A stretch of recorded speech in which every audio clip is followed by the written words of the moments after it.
പറയുന്നത് NFT എന്ന് പറയുന്നത് നോർമലി നോൺ ഫംഗബിൾ ടോക്കൺസ് എന്ന് പറയും, നോൺ ഫംജിബിൾ ടോക്കൺസ്. ഇനി ഇത് ഒരു മാറ്റി ഈ ലോകത്തെ തന്നെ, നമ്മുടെ റവന്യൂ സിസ്റ്റത്തെ തന്നെ മാറ്റിമറിക്കാൻ പോകുന്ന ഒരു ടെക്നോളജിയാണ് NFT. സാധാരണ ഒരാൾക്ക് എങ്ങനെ NFT ഉപകാരപ്പെടുന്നു പറഞ്ഞാൽ, അങ്ങേര് ആദ്യം ഈ NFT വരുമ്പോൾ മുമ്പ് ഒരു ബ്ലോക്ക് ചെയിൻ സിസ്റ്റത്തിലോ ഒരു വാലറ്റ് സിസ്റ്റത്തിലോ ഒരു ഡീസെൻട്രലൈസ്ഡ് ഫിനാൻസ് എന്ന് പറയും, നമ്മുടെ ഇപ്പോൾ ഉള്ള ബാങ്കിങ് സിസ്റ്റത്തെയൊക്കെ മാറ്റിമറിക്കുന്ന ഒരു ടെക്നോളജിയാണ് ഡീസെൻട്രലൈസ്ഡ് ഫിനാൻസ്. അതിൽ നമ്മുടെ PVC മെറ്റാ സിസ്റ്റം എന്ന് പറയുന്നത് വൺ ഓഫ് ദ ബെസ്റ്റ് സിസ്റ്റമാണ്. അപ്പോൾ ആ സിസ്റ്റത്തിൻ്റെ ഒരു ഭാഗമായാൽ അങ്ങേർക്ക് ഈ സിസ്റ്റത്തിൻ്റെ, ഈ ബ്ലോക്ക് ചെയിൻ്റെ ഡിഫറെൻറ്റ് ടൈപ്സ് ഓഫ് വെറൈറ്റീസിൽ ഇൻകം സിസ്റ്റത്തിൽ ഒന്നാണ് NFT. അത് നോൺ ഫംഗബിൾ ടോക്കൺസ് എന്ന് പറയും. ഇതിനെ നമുക്ക് എന്തൊരു കാര്യത്തിനും നമുക്ക് NFT ആക്കാം. NFT എന്ന് പറയുന്നത് ഓരോ NFT-നും അതിൻ്റെതായ ഐഡന്റിറ്റി. നമുക്ക് ജീവിതത്തിൽ ഏതൊക്കെ NFT ആക്കാം. ആർട്ട് ആവട്ടെ, നമ്മളൊരു വരയ്ക്കുന്ന ഒരു ആർട്ട് ഫോം ആവട്ടെ, അത് എനി ടൈപ്പ് ഓഫ് പിക്ചർ ആവട്ടെ, അല്ലെങ്കിൽ നമ്മളൊരു കഥകളിയുടെ ഒരു പിക്ചർ ആവട്ടെ, വീട്ടിൽ നമ്മുടെ പണ്ട് എന്തെങ്കിലും ഉണ്ടായിരുന്ന കളക്ടബിൾസ് ആവട്ടെ, നമ്മുടെ മുത്തശ്ശി യൂസ് ചെയ്യുന്ന ഒരു പഴയ ഒരു ആമപ്പെട്ടിയുണ്ട്, അതും നമുക്ക് കളക്ടബിൾസ് എന്ന് പറഞ്ഞിട്ട് NFT ആക്കാം. നമ്മളൊരു മ്യൂസീഷ്യനാണ്, നമുക്കൊരു നല്ലൊരു മ്യൂസിക് ചെയ്യാൻ പറ്റും, പിയാനോ, വീണ, തബല, ഏതൊരു മ്യൂസിക്, അതിനൊരു മ്യൂസിക് NFT ആക്കാം. അതേമാതിരി നമ്മുടെ കയ്യിൽ പണ്ടത്തെ കാര്യങ്ങളുടെയൊക്കെ ഒരു നമുക്ക് കിട്ടിയ ഒരു റിവാർഡ്സോ കാര്യങ്ങളുണ്ട്. നമ്മളൊരു പണ്ടൊരു ക്രിക്കറ്റ് മാച്ച് കാണുന്നു, ആ ക്രിക്കറ്റ് മാച്ചിൽ ഒരു ലീഡിങ് ക്രിക്കറ്റർ നമുക്ക് ഒപ്പിട്ട ഒരു ക്യാപ്പോ ടീഷർട്ടോ കാര്യങ്ങളുണ്ട്. അന്ന് നമുക്ക് അതിനെ ഒരു മെമ്മറീസ് എന്ന് പറഞ്ഞ രീതിക്ക് നമുക്കൊരു NFT ആക്കാം. NFT നമുക്ക് ജീവിതത്തിൽ ഏതൊരു കാര്യത്തെയും നമുക്ക് NFT ആക്കാം. ആ NFT-ന് അതിൻ്റെതായ പ്ലാറ്റ്ഫോമുകളുണ്ട്. ഇപ്പോൾ സാധാരണ ഒരു വീട്ടിൽ ഒരു കഴിവുകളുള്ള പല ആൾക്കാരുണ്ട്. നമ്മുടെ മക്കളാണെങ്കിൽ ഒരു പാട്ട് പാടാനോ ഒരു ആർട്ട് വർക്ക് ചെയ്യാനോ പല ആൾക്കാർ പലതും ഉണ്ട്. ഇപ്പോൾ നമ്മളൊരു വീട്ടിലാണെങ്കിലും നമ്മൾ ഒരു കാര്യം ചെയ്യുന്ന ഈ ഒരു കഴിവിനെ, ഒരു എബിലിറ്റിയെ നമുക്ക് NFT ആക്കി കൊണ്ടുവരികയും ചെയ്യാം. അത് ഈ ടോക്കൺ സിസ്റ്റത്തിൻ്റെ ഇതാക്കുമ്പോൾ അതിൻ്റെതായ NFT-യുടെ ഒരു വാല്യൂ രജിസ്റ്റർ ചെയ്യാം.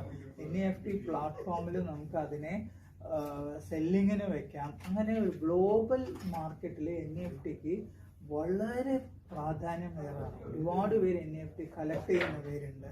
അവരിതിന് ഒരു മൂല്യമിടുകയും അതിന് നല്ലൊരു മൂല്യം നമുക്ക് ടോക്കൺ സിസ്റ്റത്തിലോ അല്ലെങ്കിൽ ക്രിപ്റ്റോ കറൻസിയിലൂടെ നമുക്ക് കിട്ടുകയും ചെയ്യും. പിന്നെ NFT-യുടെ ഏറ്റവും ഒരു പ്രാധാന്യം, ഒരു കുടുംബത്തിൽ ഒരു പാവപ്പെട്ട ഒരു പെയിൻറ്റർ ആവട്ടെ, ഒരു പാവപ്പെട്ട ഒരു ആർട്ടിസ്റ്റ് ആവട്ടെ, നമ്മുടെയൊക്കെ ഇന്ന് കേരളത്തിൽ അനേകം ആർട്ടിസ്റ്റുകളുണ്ട്. തബല ആർട്ടിസ്റ്റ് ആയാലും നാടകത്തിലെ ആർട്ടിസ്റ്റുകളായാലും മേളക്കാരായാലും ഇതൊക്കെ അനേകം ആർട്ടിസ്റ്റുകളുണ്ട്. ഇവരൊക്കെ ചെയ്യുന്ന ഒരു പെർഫോമൻസിനെ ഒരു NFT ആക്കി ചെയ്താൽ നാളെ ആജീവനാന്തം ഈ NFT ഇത് ഒരു 10 വർഷം കഴിഞ്ഞും 10 ആൾക്കാരുടെ അടുത്ത് കൈമറിഞ്ഞു പോയാലും ഈ ക്രിയേറ്റർക്ക് ഒരു ഇനിഷ്യൽ NFT പെർസെൻറ്റേജ് വെക്കാം. ഞാനാണ് ഒരു ക്രിയേറ്റ് ചെയ്യുന്നത്, ഞാനൊരു ചണ്ട ആർട്ടിസ്റ്റാണ്, ഞാനൊരു പെർഫോമൻസ് മ്യൂസിക് NFT ആയിട്ട് ചെയ്യുമ്പോൾ ഇനീഷ്യൽ എനിക്കൊരു 5% ഇത് ആര് വാങ്ങിച്ചാലും വേണം എന്ന് ഞാൻ വെക്കുമ്പോൾ ഇത് എത്ര വർഷം എടുത്താലും എത്ര ചെയിനിൽ കൂടി ഇത് മാറിപ്പോയാലും 10 വർഷം ഇനീഷ്യൽ ഞാനൊരു 5 PVC മെറ്റ നമ്മുടെ സിസ്റ്റത്തിൽ തന്നെ വെച്ചാലും നാളെ 10 വർഷം കഴിഞ്ഞ് ഇതൊരു 1000 PVC മെറ്റ കൈമാറിപ്പോയാലും ഈ ഓരോ വാശി മാറുമ്പോഴും എനിക്ക് 5% ഓണർഷിപ്പ് പെർസെൻറ്റേജ് എന്ന് പറയുന്നത് എനിക്ക് സുനിശ്ചിതമായി കിട്ടിക്കൊണ്ടിരിക്കും. പിന്നെ NFT-നെ നമുക്ക് ഈ ഡീസെൻട്രലൈസ്ഡ് ഫിനാൻസിൽ പല രീതിക്കും യൂസ് ചെയ്യാം. നമുക്ക് ഒരു ഗോൾഡ് ഉണ്ടെങ്കിൽ ഗോൾഡ് ലോണായിട്ട് യൂസ് ചെയ്യണ മാതിരി NFT-നെ നമുക്ക് ഡീസെൻട്രലൈസ്ഡ് എക്സ്ചേഞ്ചസിന് വെച്ചിട്ട് ലെൻഡിങ് ആയിട്ട് യൂസ് ചെയ്യാം. പല രീതിക്ക് അതിനെ ഏറ്റവും വലിയ ഇതിൻ്റെ ഒരു അഡ്വാൻറ്റേജ് എന്ന് പറഞ്ഞാൽ ഒരു NFT-യെ നമുക്ക് ഭാഗികമായി യൂസ് ചെയ്യാം. അതിനെ ദാറ്റ് മീൻസ് ഫ്രാക്ഷണൽ ഓണർഷിപ്പ് എന്ന് പറയും. അതിന് ഭാഗികമായി നമുക്ക് എങ്ങനെ വേണമെങ്കിൽ എൻകാഷ് ചെയ്യാം, ഫുള്ളായിട്ട് എൻകാഷ് ചെയ്യാം. അല്ല ഒരു ഭാഗത്തിന് നമുക്ക് ഒരു ആവശ്യത്തിന് എൻകാഷ് ചെയ്യാം, ഒരു ഭാഗത്തെ നമുക്ക് വേറെ ഒരു ആവശ്യത്തിന് ഡിഫീഡ് അകത്തിരിക്കുന്ന ഏതൊരു പ്രോസസ്സിനും ഇങ്ങനെ എൻകാഷ് ചെയ്യാം. അപ്പോൾ വളരെ ഈസിയായി നമ്മുടെ കേരളത്തിൽ ഉള്ള പല എബിലിറ്റീസ് ഉള്ള ആൾക്കാർക്ക് നാളെ NFT വരികയും അത് നമ്മുടെ ടോക്കൺ സിസ്റ്റത്തിൻ്റെ വന്നു കഴിഞ്ഞാൽ അവർക്ക് അത്രയും സെക്യൂർഡ് ആയിട്ട് വരാനും അതിനെ എൻകാഷ് ചെയ്യാനും പറ്റും. Okay, thank you sir. ഈ PVC മെറ്റ എന്ന് പറയുന്ന ഈ മൾട്ടി പർപ്പസ് ടോക്കൺ ഇതുമായി ബന്ധപ്പെട്ട് പേൾവെയിൽ ഇന്റർനാഷണൽ എന്ന് പറയുന്ന സിസ്റ്റം 2015 നിലവിൽ വന്നു. സാറിന്റെ അഭിപ്രായത്തിൽ പേൾവെയിൽ ഇന്റർനാഷണൽ എന്ന് പറയുന്ന ഈ പ്രൊജക്റ്റിൽ ജോയിൻ ചെയ്യുന്ന ആളുകളെ സംബന്ധിച്ച് എങ്ങനെയാണ് അവരുടെ ജീവിതം വലിയ രീതിയിൽ മാറ്റങ്ങൾക്ക് വിധേയമാകുന്നത്? PVC മെറ്റ എന്ന് പറയുന്നത് നമ്മുടെ നിങ്ങൾക്കെല്ലാം അറിയുന്നതായ പല ഫേമസ് ഫാമിലിയായ ഒരു റോഡ് ചൈൽഡ് ഫാമിലിയുടെ കീഴിൽ നിന്ന് വരുന്ന ഒരു പ്രൊജക്റ്റാണ് PVC മെറ്റ. പല മേജർ കോയിൻസ് ആയ ബിറ്റ് കോയിൻ ആയാലും എത്തീരിയം ആയാലും പല മേജർ സൊളാനോ ഇതെല്ലാം ഈ ഫാമിലിയിൽ നിന്ന് വന്നതാണ്. നമുക്ക് അറിയാം, സീക്രട്ട് സൊസൈറ്റി എന്നൊക്കെ നമ്മൾ ഗ്ലോബലി അറിഞ്ഞിട്ടുണ്ടാവും. പല പ്രൊജക്റ്റുകളിലും ഉന്നത തലത്തിൽ ഇൻവെസ്റ്റ്മെൻ്റ് ഉള്ള ഒരു ഫാമിലിയുടെ കയ്യിൽ നിന്ന് വന്ന ടോക്കണാണ്.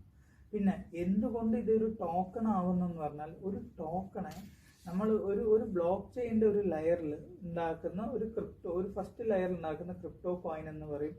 ആ ക്രിപ്റ്റോ കോയിനെ ബേസ് ചെയ്ത് ഉണ്ടാക്കുന്നതാണ് ടോക്കൺസ്. അപ്പോൾ ഒരു ക്രിപ്റ്റോ കോയിന് നമുക്ക് അതിൻ്റേതായ യൂസേജിലേക്ക് നമുക്ക് യൂസ് ചെയ്യാൻ പറ്റുള്ളൂ. ഇപ്പോൾ ബിറ്റ് കോയിൻ ആണെങ്കിൽ ബിറ്റ് കോയിന് കുറച്ച് യൂസേജ് പറഞ്ഞിട്ടുണ്ടാവും, ആ യൂസേജേ നമുക്ക് ചെയ്യാൻ പറ്റുള്ളൂ.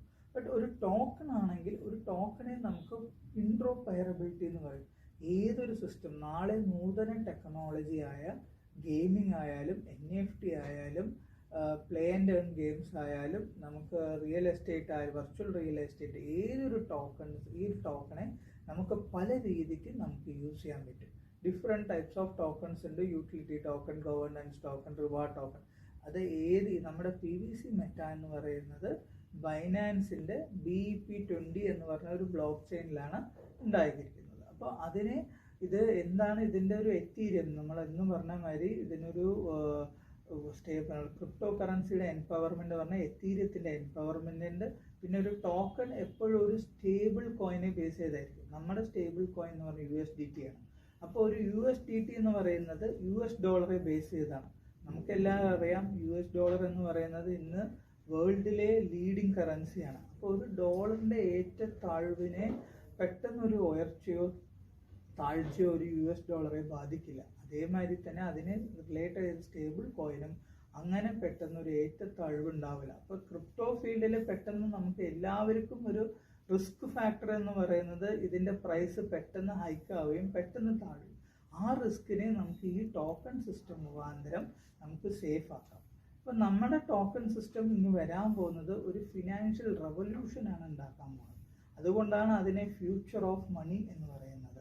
അപ്പോൾ നമുക്ക് ഏതൊരു മേഖലയും നമ്മൾ ഒരു ചെറിയൊരു സൂചി വാങ്ങിക്കില്ലെങ്കിൽ നാളെ നമുക്കൊരു കാറ് വാങ്ങിക്കാൻ വലിയ വിലയുള്ള കാറുകൾ വാങ്ങിക്കാനും നമുക്ക് ഈ ടോക്കൺ സിസ്റ്റത്തെ നമുക്ക് യൂസ് ചെയ്യാം. പിന്നെ പല മേഖലയിലും നാളെ ഈ ടോക്കൺസ് നമുക്ക് വരും. നമ്മുടെ സിസ്റ്റത്തിൻ്റെ ഭാഗമായി നമുക്ക് കൊമേഴ്സ് ആവട്ടെ, നമ്മൾ നാളെ യൂസ് ചെയ്യുന്ന മൊബൈൽ DPINs എന്ന് പറയും, അതിനെ മൊബൈൽ റീചാർജ് ചെയ്യാനും അതിൻ്റെ പേയ്മെൻറ്റ് കൊടുക്കാനും നാളെ ഒരു ടിക്കറ്റ് ബുക്ക് ചെയ്യാനും ഒരു ബാങ്കിങ് എങ്ങനെയാണോ നടക്കുന്നത് ആ ബാങ്കിങ്ങിൽ എന്തൊക്കെ പ്രോസസ്സ് ഉണ്ടോ അതെല്ലാം നമുക്ക് ഈ token system digital banking wallet ബാങ്കിങ്ങിലൂടെ ഒരു സിസ്റ്റത്തിലൂടെ തന്നെ നമുക്ക് സിസ്റ്റത്തെ കൊണ്ടുവരാം. പിന്നെ നമുക്ക് ഏറ്റവും അറിയാം 2008 ബിറ്റ് കോയിന് 2.5 രൂപയായിരുന്നു. അന്ന് കുറേ പേര് ഇന്ന് ഉള്ള ആൾക്കാർ അന്നും ഉണ്ടായിരുന്നു. പക്ഷെ അന്ന് ആരെങ്കിലും അതിൻ്റെ ഒരു 10 ബിറ്റ് കോയിൻ വാങ്ങിച്ചു വെച്ചിട്ടുണ്ടെങ്കിൽ ഇന്ന് അത് 65 to 70 lakhs അടുത്താണ് ഒരു ബിറ്റ് കോയിൻ. അപ്പോൾ അതിൻ്റെ വാല്യൂ അതേമാതിരി 100% മൾട്ടി യൂട്ടിലിറ്റി ആയ ഒരു ടോക്കണാണ്. ഇതിന് 100% സെക്യൂർഡ് ടെക്നോളജി ഉണ്ട്, വലിയൊരു ഫാമിലിയുടെ ബാക്കപ്പ് ഉണ്ട്. കേരളത്തിൽ നമ്മളുടെ അനേകം സൂപ്പർ ലീഡർഷിപ്പ് ഒരു സപ്പോർട്ട് ഇതുണ്ട്. അപ്പോൾ ഇത് എന്തുകൊണ്ടും നിങ്ങൾക്ക് നാളെ നിങ്ങൾക്കൊരു സമ്പാദ്യമായിട്ട് ഒരു സെക്യൂരിറ്റി ആയിട്ട് നിങ്ങൾക്ക് ഒരു വാല്യൂ ഫോർ ഒരു മണി ആയിട്ട് നിങ്ങൾക്ക് ചെയ്യാൻ പറ്റുന്നതാണ്.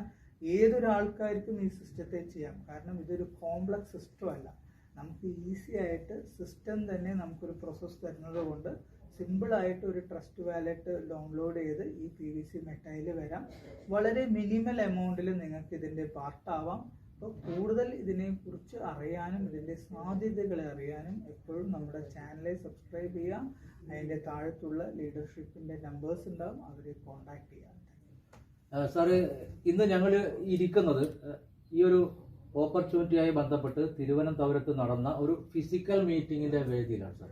പലപ്പോഴും സാധാരണ ആളുകൾ നേരിടുന്ന ഏറ്റവും വലിയൊരു ചോദ്യം എന്ന് പറയുന്നത്, നമുക്ക് ചുറ്റുമുള്ള ഒരുപാട് കൺസെപ്റ്റുകൾ തകരുന്ന കാഴ്ചകൾ കണ്ടുകൊണ്ട് ആശങ്കയിലായിരിക്കുന്ന ജനങ്ങൾക്ക് എന്തുകൊണ്ടാണ് അതിൽ നിന്നും ഏറെ വ്യത്യസ്തമാണ് PVC മെറ്റ അല്ലെങ്കിൽ പേൾവെയിൻ ഇന്റർനാഷണൽ എന്ന് പറയുന്ന ഈ സിസ്റ്റം? എന്താണ് സാറിൻ്റെ ഒരു അഭിപ്രായം? അതെ, നമുക്ക് സിസ്റ്റം ലോഞ്ച് ചെയ്ത ഒരു പീരീഡ് എന്ന് പറയുന്നത് 2015-ലാണ്. അമേരിക്കയിൽ ടെക്സാസിൽ സ്റ്റാർട്ട് ചെയ്ത ഒരു സിസ്റ്റമാണ്. 2018-ലാണ് ഈ സിസ്റ്റം ഇന്ത്യയിലേക്ക് കൊണ്ടുവന്നത്. അപ്പോൾ 2015 അമേരിക്കയിൽ മാത്രമല്ല 156 കൺട്രീസിൽ ഇത് റൺ ചെയ്യുന്നുണ്ട്.